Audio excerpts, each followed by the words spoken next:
اور وہ روایت بھی ہمارے موقف کے منافی نہیں جو امام احمد نے ابن عباس رضی اللہ عنہما کے حوالے سے اپنی سند کے ساتھ بیان کی ہے کہ حج کے دنوں میں جب نبی کریم صلی اللہ علیہ وسلم وادی اسفان سے گزرے تو پوچھا ابو بکر یہ کون سی وادی ہے؟ انہوں نے جواب دیا وادی اسفان۔ آپ صلی اللہ علیہ وسلم نے فرمایا یہاں سے ہود اور صالح علیہ السلام بھی اپنے سرخ اور جوان اونٹوں پر سوار گزر چکے ہیں۔ ان کے اونٹوں کی مہاریں کھجور کی چھال کے ریشم کی تھی۔ انہوں نے عبائیں پہنی ہوئی اور دھاری دار چادریں اوڑھ رکھی تھی۔ وہ لبیک کہتے ہوئے قدیم گھر بیت اللہ کے حج کو جا رہے تھے۔ اس روایت کی سند حسن ہے۔ یہ روایت ہمارے موقف کے اس لیے منافی نہیں کہ یہاں کسی عمارت کا ذکر نہیں۔ باقی رہا حج تو وہ بیت اللہ کی جگہ کا بھی ہو سکتا ہے اور یہاں یہی مراد ہے۔ کعبہ کی عمارت میں حضرت ابن زبیر کا تصرف۔ جب حضرت ابن زبیر رضی اللہ عنہما نے کعبہ کی تعمیر نو کا فیصلہ کر لیا تو لوگوں نے مل کر اس کی عمارت منہدم کی اور اسے زمین کے برابر کر دیا۔ پھر ارد گرد لکڑی کے ستون کھڑے کیے اور ان پر پردے لٹکا کر اسے کعبہ کی طرح بنا دیا۔ پھر ان پردوں کے اندر تعمیر شروع کر دی۔ انہوں نے بیت اللہ کے احاطے میں 6 ہاتھ کی وہ جگہ بھی شامل کر دی جو قریش نے نکال دی تھی۔ بیت اللہ کی اونچائی میں 10 ہاتھ اضافہ کیا گیا۔ دروازے 2 رکھے گئے، ایک مشرقی جانب دوسرا مغربی جانب تاکہ لوگ ایک دروازے سے داخل ہوں اور دوسرے سے نکلیں۔ ان تبدیلیوں کی وجہ دراصل وہ روایت ہے جسے بخاری و مسلم دونوں نے بیان کیا ہے کہ رسول اللہ صلی اللہ علیہ وسلم نے فرمایا عائشہ اگر تمہاری قوم قریش کا دور جاہلیت ابھی تازہ نہ ہوتا تو میں حکم دیتا کہ بیت اللہ کی موجودہ عمارت گرا کر اس میں وہ جگہ شامل کی جائے جو نکال دی گئی تھی اور اس کا دروازہ زمین کی سطح پر لگایا جائے اور 2 دروازے بنائے جائیں۔ یوں میں اسے صحیح ابراہیمی بنیاد پر تعمیر کراتا۔ صحیح البخاری و صحیح مسلم۔ ازرقی نے ذکر کیا ہے کہ حضرت ابراہیم علیہ السلام نے کعبہ کی عمارت کی اونچائی 9 ہاتھ، لمبائی 32 ہاتھ اور چوڑائی 22 ہاتھ رکھی تھی اور اس پر چھت نہیں تھی۔ امام سہیلی کہتے ہیں بیت اللہ کی اونچائی حضرت اسماعیل علیہ السلام کے دور سے 9 ہاتھ ہی رہی۔ قریش نے اسے تعمیر کیا تو اونچائی مزید 9 ہاتھ بڑھا دی، یوں اونچائی 18 ہاتھ ہو گئی اور انہوں نے اس کا دروازہ زمین سے اتنا اونچا کر دیا کہ سیڑھی کے بغیر اس پر چڑھا نہیں جا سکتا تھا۔ یہ ہم پہلے ہی بتا چکے ہیں کہ بیت اللہ میں بند دروازہ سب سے پہلے طبع ہی نے لگایا۔ حضرت عبداللہ بن زبیر رضی اللہ عنہ نے تعمیر نو کرتے وقت بیت اللہ کی اونچائی میں مزید 9 ہاتھ کا اضافہ کر دیا۔ اس طرح بیت اللہ کی اونچائی 27 ہاتھ ہو گئی۔ یہ اونچائی اب تک اتنی ہی ہے۔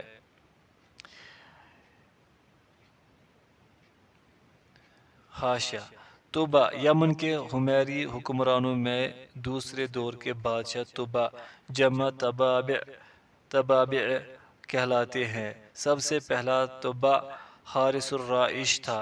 حارث سے پہلے حکومت یمن صبا اور حضرموت 2 ٹکڑوں میں منقسم تھی، لیکن حارث الرائش جب بادشاہ بنا تو سب اس پر متفق ہو گئے اور اس کے تابع بنے، اس لیے اس کا نام طبع پڑا اور یہی سب سے پہلا طبع ہے۔ مفسرین لکھتے ہیں کہ صرف 3 طبع گزرے ہیں، طبع اکبر، طبع اوسط اور طبع اصغر۔ طبع اکبر کا نام حارث الرائش ہے، طبع اوسط اسعد ابو کرب کا لقب تھا اور طبع اصغر طبع بن حسان تھا۔ دیکھیے اطلس القرآن اردو اور تاریخ ارض القرآن کامل از سید سلیمان ندوی۔ حاشیہ مکمل ہوا۔ ابتدا میں مسجد حرام کی کوئی دیوار نہیں تھی اور ہر طرف لوگوں کے گھر تھے۔ حضرت عمر بن خطاب رضی اللہ عنہ نے حجاج اور زائرین کی بہتات اور جگہ کی تنگی دیکھی تو ارد گرد کے قریبی گھر خرید کر مسجد میں شامل کر دیے اور مسجد کو کشادہ کر کے اس کے ارد گرد قدم آدم دیوار بھی بنا دی اور اس پر روشنی کا باقاعدہ انتظام کیا۔ پھر حضرت عثمان رضی اللہ عنہ نے مزید تنگی محسوس کرتے ہوئے بہت سے اور گھر خرید کر حرم میں مزید توسیع کی۔ حضرت عبداللہ بن زبیر رضی اللہ عنہما نے بھی اپنے دور میں ایسے ہی توسیع کی۔ اس وقت سے خلفاء اور حکمران وقتاً فوقتاً حرم میں توسیع کرتے رہے۔ حاشیہ اور اس کے بعد کے صفحات ازرقی نے اپنے دور تک کے ان تمام امراء و خلفاء کا ذکر کیا ہے جنہوں نے حرم کی توسیع کا شرف حاصل کیا۔ اخبار مکہ۔ اب سعودی حکومت نے بے مثال توسیع کی ہے۔ اللہ تعالیٰ اس حکومت کو جزائے خیر عطا فرمائے، آمین۔ مقام ابراہیم۔ مقام ابراہیم سے مراد وہ پتھر ہے جس پر کھڑے ہو کر حضرت ابراہیم علیہ السلام کعبے کی عمارت تعمیر کرتے رہے، جبکہ دیواروں کی اونچائی ان کی قامت سے بلند ہو گئی تھی۔ اس پتھر پر آپ کے قدموں کے نشانات ثبت ہو گئے اور اسلام کے ابتدائی دور تک یہ نشانات برقرار رہے تھے، مگر لوگوں کے بکثرت چھونے اور متواتر ہاتھ لگاتے رہنے کی وجہ سے قریب قریب محو ہو گئے۔ اسی مقام ابراہیم کے بارے میں ابو طالب کہتے تھے، ترجمہ: حضرت ابراہیم علیہ السلام نے جوتوں کے بغیر ننگے پاؤں کھڑے ہو کر کعبے کی دیواروں چنے۔ پتھر پر حضرت ابراہیم علیہ السلام کے بغیر جوتے کے قدموں کے نشانات دیکھو جو ابھی تک تر و تازہ ہیں۔ وہ پتھر ان کے پاؤں کے نیچے نرم پڑ گیا تھا۔ تفسیر ابن کثیر۔ روایت ہے کہ قدیم زمانے سے حضرت عمر رضی اللہ عنہ کے دور خلافت تک مقام ابراہیم کعبہ کی دیوار سے متصل رکھا ہوا تھا۔ حضرت عمر رضی اللہ عنہ نے طواف کرنے اور مقام ابراہیم کے پاس نماز پڑھنے والوں کی آسانی کے لیے اسے بیت اللہ سے کچھ دور رکھوا دیا۔ دیگر صحابہ نے بھی حضرت عمر رضی اللہ عنہ کے اس اقدام کو مستحسن سمجھا۔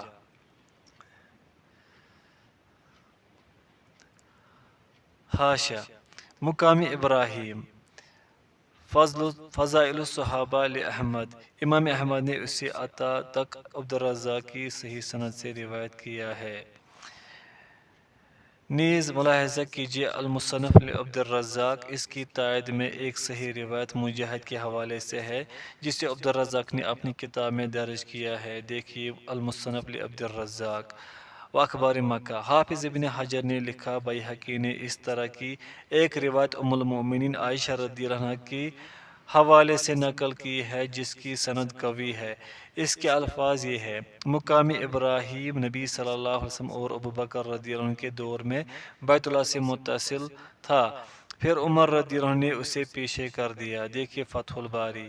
ابن ابی حاتم نے صحیح سند سے امام سفیان بن عیینہ کا ایک قول نقل کیا ہے کہ انہوں نے کہا، رسول اللہ صلی اللہ علیہ وسلم کے عہد مبارک میں مقام ابراہیم خانہ کعبہ کے پاس تھا، بعد ازاں امیر المومنین عمر رضی اللہ عنہ نے اس کی جگہ تبدیل کر دی، پھر ایک سیلاب آیا جو پتھر کو بہا کر اپنے ساتھ لے گیا، اس پر عمر رضی اللہ عنہ نے اسے تلاش کرا کے واپس اس کی پرانی جگہ پر رکھوا دیا۔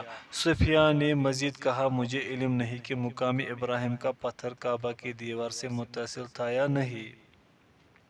ملاحظہ ہو فضائل الصحابہ کا حاشیہ محقق۔ حافظ ابن کثیر نے عبدالرزاق کے حوالے سے عطا و مجاہد کے اقوال اور بیہقی کے حوالے سے عائشہ رضی اللہ عنہا کا قول نقل کرنے کے بعد لکھا، یہ اور اس سے پہلے ذکر کردہ اقوال صحیح سند سے نقل کیے گئے ہیں۔ انہوں نے ابن ابی حاتم کے حوالے سے سفیان کا قول درج کرنے کے بعد بھی لکھا، یہ تمام اقوال ہماری اس بات کی تائید کرتے ہیں جو ہم نے اس سے پہلے کہی دیکھیے تفسیر ابن کثیر۔ حاشیہ مکمل ہوا۔ گزشتہ صفحات میں یہ بھی بتایا جا چکا ہے کہ مقام ابراہیم کے قریب نماز پڑھنے کا حکم حضرت عمر رضی اللہ عنہ کی رائے کی موافقت میں نازل ہوا۔ اس کا پس منظر یہ ہے کہ ایک موقع پر حضرت عمر رضی اللہ عنہ نے رسول اللہ صلی اللہ علیہ وسلم سے درخواست کی، اے اللہ کے رسول، میری خواہش ہے کہ ہم طواف کے بعد مقام ابراہیم علیہ السلام کے پاس نماز پڑھا کریں۔ اس پر اللہ تعالیٰ نے حکم نازل فرمایا ہے، وَاتَّخَذُوا مِن مَّقَامِ إِبْرَاهِيمَ مُصَلًّى، اور تم مقام ابراہیم کو جائے نماز بناؤ۔ سورۃ البقرہ و صحیح البخاری۔ یہاں ایک اور حقیقت کی وضاحت بھی ضروری ہے کہ حضرت ابراہیم علیہ السلام نے مسجد اقصی بھی تعمیر کی تھی۔ یہ بھی کہا گیا ہے کہ حضرت یعقوب علیہ السلام نے مسجد اقصی کی بنیاد رکھی تھی۔ رسول اللہ صلی اللہ علیہ وسلم کی ایک حدیث کے مطابق بیت اللہ اور بیت المقدس مسجد اقصی کی تعمیر کے درمیان 40 سال کا بعد تھا۔ صحیح البخاری و صحیح مسلم۔ باقی رہی وہ حدیث جو امام نسائی رحمہ اللہ نے بیان کی ہے کہ مسجد اقصی حضرت سلیمان بن داؤد علیہ السلام نے تعمیر کی، تو دراصل اس حدیث میں تعمیر سے مراد اس کی تجدید ثانیہ ہے۔ امام سیوطی، حافظ ابن قیم اور حافظ ابن حجر رحمہ اللہ نے یہی بات کہی ہے۔ ڈاکٹر ابو شہبہ لکھتے ہیں، لغت عربی میں بنا تجدید کے معنوں میں مشتمل ہے اور بعثت نبوی کے وقت عرب کے عام حالات۔ 6 اور 7ویں صدی عیسوی میں انسانیت جہالت کے گھٹا ٹوپ اندھیروں میں ڈوبی ہوئی تھی۔ ہر طرف بت پرستی، خرافات، عصبیت، اندھی تقلید، طبقاتی تفریق، سیاسی مفاسد اور معاشرتی خرابیوں کا دورہ تھا۔ نیکی اور خیر خواہی کے جذبات منہ چھپاتے پھرتے تھے۔ انبیاء و مرسلین کی صحیح تعلیمات باقی نہیں رہی تھی اور فطری رویوں پر قائم حکماء اور مصلحین کی کوششیں بے اثر تھیں۔ یہ ساری صورتحال رسول اللہ صلی اللہ علیہ وسلم نے اپنے ایک مختصر جملے میں یوں عیاں کر دی ہے۔ اللہ تعالیٰ نے روئے زمین پر بسنے والے لوگوں کو دیکھا تو کیا عرب کیا عجم، اللہ تعالیٰ کو کوئی فرد پسند نہیں آیا سوائے اہل کتاب میں سے گنتی کے چند افراد کے جو تحریف سے پاک اپنے دین حق پر قائم تھے۔ صحیح مسلم۔ اگلے صفحات میں ہم اختصار کے ساتھ اس دور کے جزیرہ نمائی عرب کے حالات بیان کریں گے تاکہ یہ اندازہ ہو جائے کہ اس وقت رسول اللہ صلی اللہ علیہ وسلم کی رسالت اور آپ کی تعلیمات عالیہ کی ضرورت کس قدر ناگزیر تھی۔ اس کے ساتھ ہم رسالت مآب صلی اللہ علیہ وسلم کے قائم کردہ بلند پایہ اخلاقی معیار اور اس کی مبادیات کا ذکر بھی کریں گے، کیونکہ یہی وہ مبارک سرمایہ ہے جس کی بدولت اعلیٰ انسانی شرافتوں کی تشکیل ہوئی اور انسانی تہذیب و تمدن کو 4 چاند لگ گئے۔ جزیرہ نمائی عرب کی سیاسی حالت۔ یمن کی حکومت۔ یمن میں عربوں کی سب سے قدیم نسل قوم سبا آباد تھی۔ اس قوم کا ذکر قرآن کریم میں بھی موجود ہے۔ اس قدیم قوم کی ترقی، عروج اور اقتدار کا دور 1100 سال تک دراز رہا۔ 300 عیسوی میں یہاں قبیلہ حمیر کی حکومت قائم ہوئی۔ پھر یمن کا دور انحطاط شروع ہوا اور قحطانی قبائل دوسرے علاقوں کی طرف نقل مکانی کرنے لگے۔ یمن میں اسلامی اثر و نفوذ سے پہلے 270 سال شدید اضطراب اور خانہ جنگی کی حالت میں گزرے، جس کی بنا پر دوسری قوموں کو ان کی آزادی سلب کرنے کے موقع مل گئے۔ رومی افواج عدن میں داخل ہو گئے اور ان کی مدد سے حبشی 340 عیسوی میں پہلی مرتبہ یمن پر قابض ہوئے۔ بنو حمدان اور بنو حمیر کی باہمی چپکلش سے انہوں نے فائدہ اٹھایا اور ان کا یہ تسلط 378 عیسوی تک قائم رہا۔ بعد ازاں یمن کو آزادی نصیب ہوئی، لیکن 450 عیسوی یا 451 عیسوی میں اللہ تعالیٰ نے انہیں سیل ارم یعنی سیلاب کی شکل میں ایسی آشوب سے دوچار کیا جس کی زد میں آ کر معربک کا بند ڈیم ٹوٹ گیا۔ اس ڈیم سے ان کی خوشحالی وابستہ تھی۔ یہ ان کی سرکشی، فساد، کجروی اور ناسپاہی کی سزا تھی۔ اللہ تعالیٰ کے قانون کے روح سے ایسے لوگوں کا یہی انجام ہوتا ہے۔ 523 عیسوی میں ان کے بادشاہ ذونواس نے عیسائیوں دین مسیح کے سچے پیروکاروں کے خلاف زبردست تحریک چلائی تاکہ وہ اپنے دین سے برگزشتہ ہو جائے۔ جب یہ مقصد حاصل نہ ہوا تو اس نے ایک بڑی خندق کھدوائی، اسے آگ سے بھر دیا، پھر عیسائیوں کو اس میں جھونک کر زندہ جلا ڈالا۔ قرآن کریم کی سورہ بروج کی ان آیات میں اسی واقعے کی طرف اشارہ ہے۔ حاشا حمیری بادشاہ تاریخ کی تحقیق کی روح سے یمن کے حمیر بادشاہوں کی تاریخ پہلی صدی قبل مسیح کے وسط سے شروع ہو کر ذونواس کی موت پر 525 قبل مسیح میں ختم ہوتی ہے، جبکہ شاہان حمیر کے طبقہ ثانیہ کا آغاز تیسری صدی عیسوی کے اواخر سے ہوتا ہے۔ دیکھیے تاریخ ارض القرآن کامل از سید سلیمان ندوی۔ قتل اصحاب الاخدود النار ذات الوقود، ہلاک کیے گئے خندقوں والے، ان خندقوں میں آگ تھی ایندھن والی۔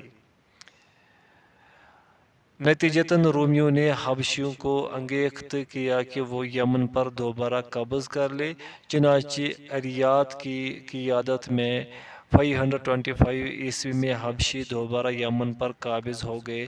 ایک حبشی فوجی کمانڈر ابرہہ، حاشیہ ابرہہ الاشرم، لفظ ابرہہ ابراہیم کا حبشی تلفظ ہے، اور چونکہ وہ نککٹا تھا اس لیے اشرم کہلاتا تھا۔ ابرہہ کے آغاز حکومت کی تاریخ معلوم نہیں، لیکن اس کے ایک ابتدائی کتبہ پر سن 657 یمنی مطابق 543 عیسوی درج ہے۔ ابرہہ ایک رومی غلام تھا جو ضلع ایریٹریا میں رہتا تھا۔ شاہ حبش یالا اصحبہ کے خلاف جس فوج نے بغاوت کی، ابرہہ اس کا سردار بن گیا۔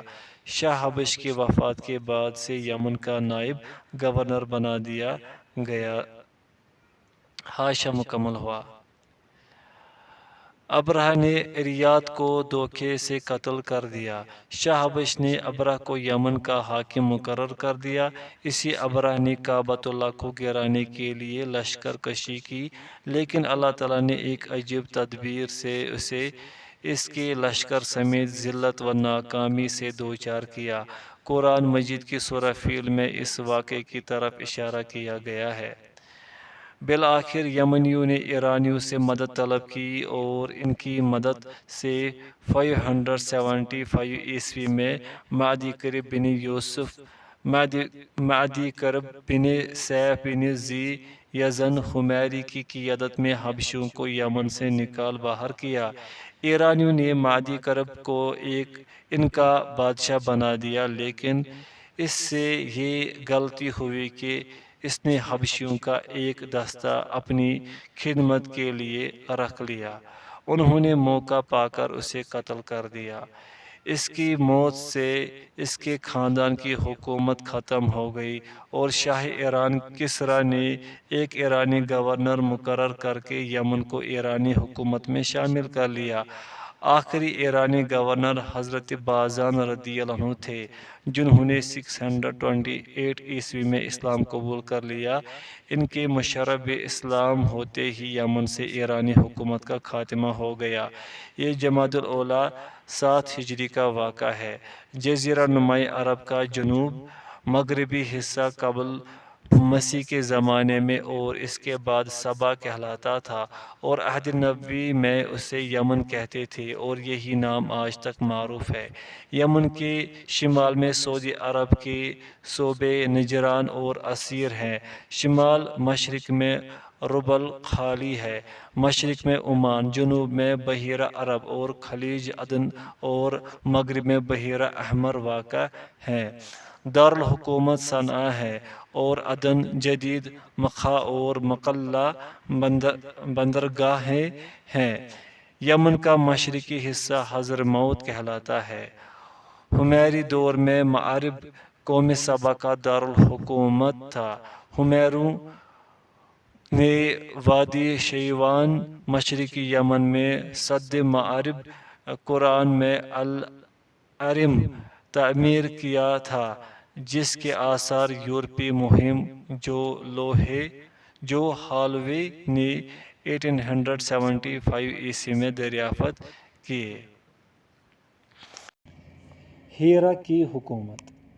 جب سے کوروش کبیر 557 قبل مسیح تا 529 قبل مسیح یونانی نام سائرس نے ایرانی حکومت قائم کی، اس وقت سے عراق اور ارد گرد کے علاقوں پر ایرانی حکومت ہی مسلط رہی۔ 326 قبل مسیح میں سکندر مقدونی نے ایرانی بادشاہ دارا سوم کو شکست دے کر ایرانی حکومت تربتر کر دی۔ یوں عراق 330 عیسوی تک طوائف الملوکی کا شکار رہا۔ ان بادشاہوں کے دور میں قحطانی آ کر ریگستانی عراق کے ایک حصے میں رہنے لگے۔ پھر عدنانی بھی ہجرت کر آئے، لیکن قحطانیوں نے انہیں وہاں نہ رہنے دیا، لہٰذا وہ مجبوراً جزیرہ فراتیہ میں جا بسے۔ حاشیہ: جزیرہ فراتیہ، اس سے مراد الجزیرہ ہے، جس کے بارے میں یاقوت حموی لکھتے ہیں، یہ دجلہ اور فرات کے مابین شام کے قریب واقع ہے اور دیار مضر اور دیار بکر پر مشتمل ہے۔ اس کا نام الجزیرہ اس لیے پڑا کہ یہ دریائے دجلہ اور دریائے فرات کے درمیان واقع ہے۔ اس کے بڑے بڑے شہر ہرا، الرحہ، رقہ، راس عین، نصیبین، سنجار، خابور، ماردین، آمد، میا فارقین اور موصل وغیرہ ہیں۔ دیکھیے معجم البلدان۔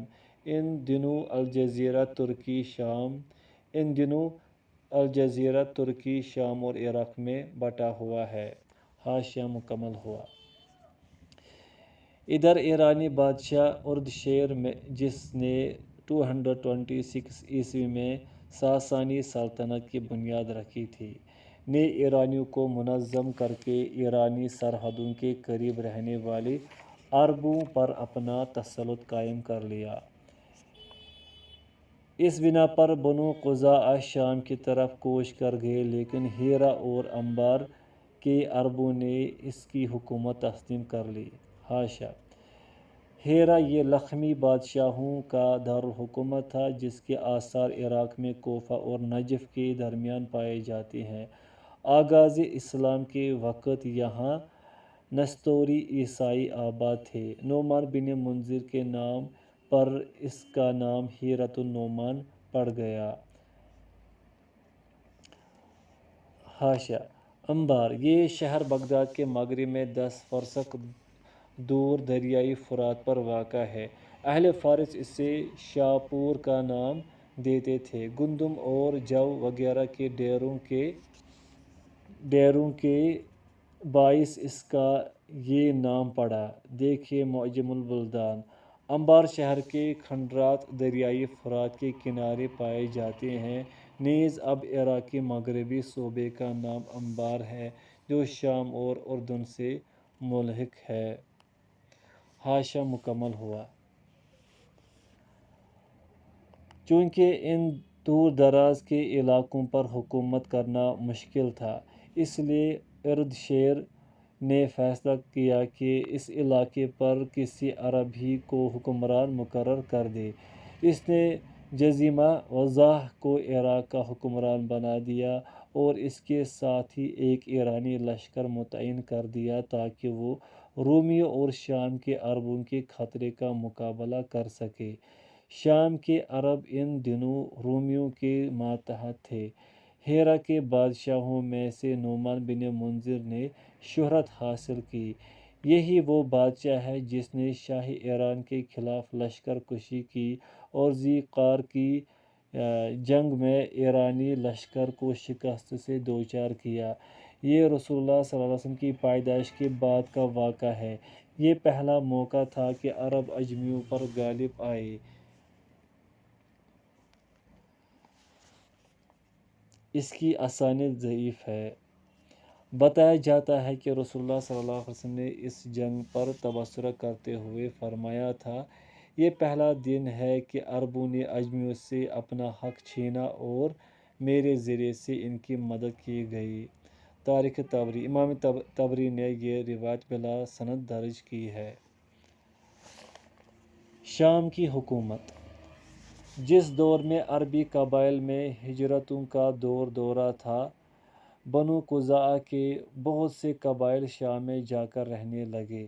یہ لوگ بنو صلیح بن خلوان سے تعلق رکھتے تھے۔ ان میں سے بنو زجعم بن صلیح مشہور ہوئے۔ انہیں زجاعمہ کہا جاتا تھا۔ رومیوں نے ان کی سرپرستی کی تاکہ یہ عربوں کو لوٹ مار سے روکے رکھے اور ایرانیوں کے مقابلے میں کام آئے۔ رومیوں نے انہیں میں سے ایک شخص کو ان کا حکمران بنا دیا۔ پھر عرصہ دراز تک انہی کی حکومت جاری رہی حتیٰ کہ غسانی ان پر غالب آ کر حکمران بن گئے۔ رومیوں کی سرپرستی میں غسانیوں کی حکومت جنگ یرموک 13 ہجری 634 عیسوی تک قائم رہی، جبکہ ان کا آخری بادشاہ جبلہ بن الایہم حضرت عمر رضی اللہ عنہ کے دور میں مسلمان ہو گیا۔ تاریخ الیعقوبی۔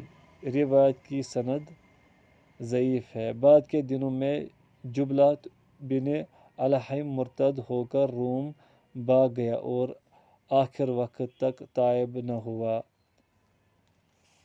حاشیہ مکمل ہوا۔ مکہ مکرمہ۔ مکہ مکرمہ حجاز کا ایک شہر ہے۔ حجاز میں کبھی کوئی ایسا مضبوط سیاسی ڈھانچہ قائم نہیں ہوا جسے حکومت کا نام دیا جا سکے۔ یہاں مختلف شہر تھے جن میں سے ہر ایک کا اپنا اپنا سیاسی نظام تھا جو بادشاہی کے بجائے سرداری نظام کے زیادہ قریب تھا۔ حجاز کے مشہور شہر مکہ، یثرب اور طائف تھے۔ گزشتہ صفحات میں ہم نے مکہ کی ابتدائی آبادی کی کچھ تاریخ بیان کی ہے۔ وہاں کے اصلی رہائشی بنو جرہم تھے۔ بعض مورخین کا خیال ہے کہ ان سے قبل یہاں عمالق رہتے تھے، لیکن وہ اندرونی مکہ کے بجائے ارد گرد کے علاقوں میں مقیم تھے۔ اخبار مکہ۔ روایت کی سند ضعیف ہے۔ حضرت اسماعیل علیہ السلام کے بعد بنو جرہم حرم کا تقدس برقرار نہ رکھ سکے۔ ان کے دور میں ظلم و فساد کا دورہ رہا۔ ان میں سے بہت سے لوگوں نے کعبہ کا وہ مال بھی لوٹ لیا جو از راہ عقیدت لوگ کعبہ کو بیچتے تھے۔ کہا جاتا ہے کہ انہی کے دور میں زمزم کا پانی خشک ہو گیا تھا، بلکہ بئر زمزم کے نشانات تک مٹ گئے تھے۔ پھر سیل ارم کے بعد جب یمن کہ عربی قبائل ادھر ادھر منتشر ہوئے تو ثعلبہ بن عمر بن طاہر اپنی قوم کو لے کر مکہ مکرمہ آ گیا، لیکن بنو جرہم نے انہیں یہاں رہنے کی اجازت نہ دی۔ نتیجتاً جنگ ہوئی، بنو جرہم شکست کھا گئے، یوں ان کی طولیت ختم ہو گئی۔ ثعلبہ بیمار ہوا تو شام چلا گیا اور مکہ کی سرداری اور کعبے کی طولیت اپنے بھتیجے ربیعہ بن حارثہ بن عمر کے سپرد کر گیا۔ ان کا نام لوحی تھا اور اس قوم بنو خزاعہ کے نام سے مشہور تھی۔